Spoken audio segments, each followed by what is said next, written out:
Hello students, I am Rajkumar, computer faculty from SDF Inter College.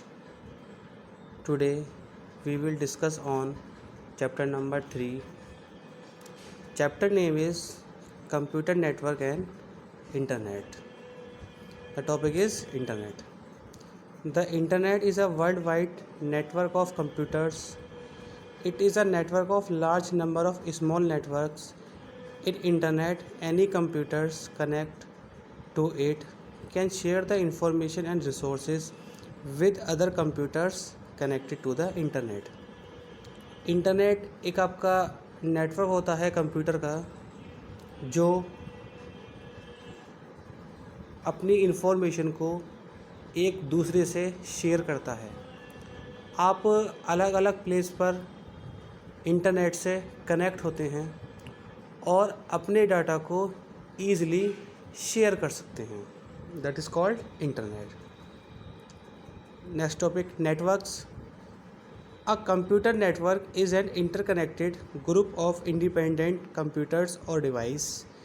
A network is created when two or more computers are connected to share information and resources.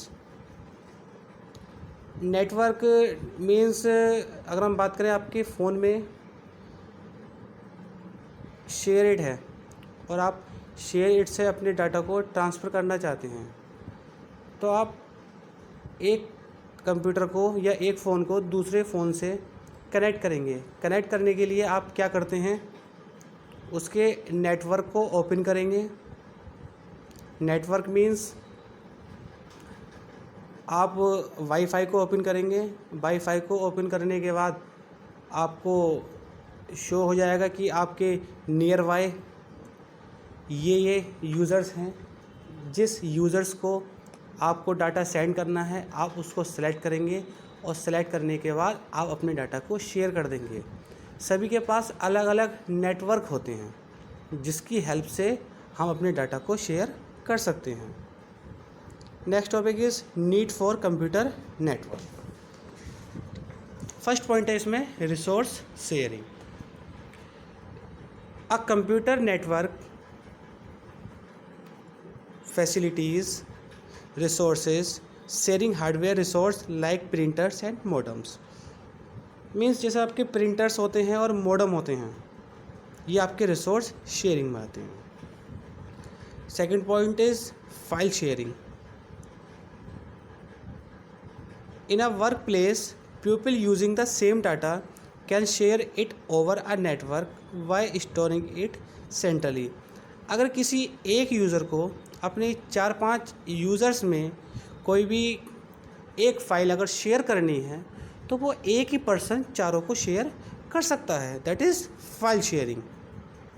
Next is number third, communication. Communication means क्या कि अगर एक person ने second person को कुछ send किया और send करने पर उसका आंसर उसने रिप्लाई दिया, तो दैट इज़ कम्युनिकेशन। कम्युनिकेशन का जनरली मीन ये होता है कि कम्युनिकेशन ये नहीं होता कि एक तरफ से कहा गया या एक तरफ से यूज़र ने कुछ बोला, तो सेकंड यूज़र जब तक उसको रिप्लाई नहीं देगा तब तक वो कम्युनिकेशन के बीच में नहीं आता। एग्जाम्पल अगर आप देखें तो इसे ईमेल होता है। ईमेल में क्या करते हैं, ईमेल में आप अपनी फ़ाइल को शेयर करते हैं। शेयर करने के बाद जो यूज़र फ़ाइल को रिसीव करेगा, रिसीव करने के बाद कहीं ना कहीं कोई डाटा उसको रीड करेगा और रीड करने के बाद जो भी उसका आंसर है उसको रिप्लाई में उसको देना होता है। That is communication. कम्युनिकेशन दोनों तरफ से होता है, सेंडर और रिसीवर। सेंडर और रिसीवर दोनों ही अगर उस पर वर्क करें तब वो कम्युनिकेशन है। ऐसा नहीं है कि सिर्फ सेंडर ने किया और रिसीवर ने रिसीव कर लिया, उस पर कोई रिप्लाई नहीं दिया, तो वो कम्युनिकेशन नहीं होगी। कम्युनिकेशन तब होती है जब दोनों यूज़र एक दूसरे की बात को शेयर करें। नेक्स्ट है आपका cost effectiveness and time saving. देखिए नेटवर्क या इंटरनेट, देखिए इनकी हेल्प से आप अपने बहुत सारे टाइम को सेविंग कर सकते हैं। Why sharing hardware devices like printers, scanner, webcam, modem, these are devices to save the time and cost. देखिए स्कैनर और प्रिंटर आप समझते हैं। देखिए प्रिंटर क्या होता है? प्रिंटर होता है आप कोई भी आपका सिस्टम पर कोई भी पेज है, अगर आप उसको चाहें कि आप उसको एक हार्ड कॉपी में लेना चाहते हैं तो उसको हम प्रिंटर का यूज़ करते हैं। स्कैनर क्या करता है? स्कैनर जो आपकी हार्ड कॉपी होती है उस हार्ड कॉपी को आपके सॉफ्ट कॉपी में चेंज कर लेता है। यानी कि अगर हम जनरली बात करें प्रिंटर क्या करता है? आपका प्रिंटर आपकी सॉफ्ट कॉपी को हार्ड कॉपी में चेंज करता है और स्कैनर आपकी हार्ड कॉपी को सॉफ्ट कॉपी में चेंज करता है। नेक्स्ट है आपका शेड्यूलिंग एक्टिविटीज़। अब नाउ टुडे बहुत सारे एक्टिविटीज़ ऐसी हैं। मान लीजिए कोई आपका ऑफिस है, ऑफिस में कोई भी एक मेन यूज़र होता है, उस यूज़र को अपने जो बाकी यूज़र्स हैं या बाकी एम्प्लॉय हैं उनको डाटा शेयर करना है। तो डाटा शेयर करने के लिए उसने एक शेड्यूल बनाता है कि हमें इस टाइम में ये वर्क करना है और इस टाइम में ये वर्क करना है, और वो उसको एक ऑटोमेटिकली बना देता है, एक सिस्टम बन जाता है ऑटोमेटिकली कि उसमें कोई भी बीच में नहीं आने का। एक बार वर्क स्टार्ट हो गया तो वर्क स्टार्ट होने के, अगर मॉर्निंग में हम बात करें कि मॉर्निंग में हमारा स्कूल अगर 9 बजे लगता है और वो 1 बजे अगर छुट्टी होती है तो 9 से 1 के बीच में उसने सारी शेड्यूलिंग बना दी। सारी शेड्यूलिंग वो ऑटोमेटिक ऑपरेट होंगी। ऑपरेट क्योंकि आज का टाइम इंटरनेट का है तो इसमें हम नेटवर्क और इंटरनेट के थ्रू हम अपनी शेड्यूलिंग एक्टिविटीज़ को बनाएंगे।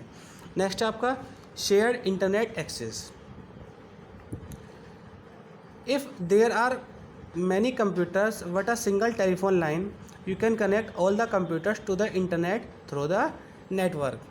आप समझ रहे हैं? इससे क्लियर है कि अगर आपके एक फ़ोन में नेटवर्क है यानी कि इंटरनेट है और बाकी यूज़र्स को आप चाहते हैं कि वो भी शेयर करें, तो आप क्या करेंगे? अपने जो डाटा है उस डाटा को एक दूसरे शेयर कर सकते हैं। जैसे हम वाईफाई से करते हैं, हॉटस्पॉट से करते हैं। वाईफाई से हम अपने नेटवर्क को डिस्ट्रीब्यूट करते हैं और जो इसको एक्सेप्ट करता है, जो कनेक्ट करता है, वो अपने वाईफाई से नेटवर्क को कनेक्ट कर लेता है। नेक्स्ट है आपका डाटा सिक्योरिटी। आपको पता है कि नेटवर्क इंटरनेट के थ्रू आपकी डाटा सिक्योरिटी बहुत अच्छी होती है। आप इसमें पासवर्ड डाल देते हैं, पासवर्ड को एंटर करने पर आपका डाटा आपके पास सेव रहेगा। उसको कोई भी एनी अदर पर्सन यूज़ नहीं कर सकता जब तक आपकी परमिशन नहीं मिलेगी। तो डाटा सिक्योरिटी बहुत ज़रूरी है इंटरनेट और नेटवर्क के थ्रू, ठीक, जिसको कोई भी ओपन ना कर पाए।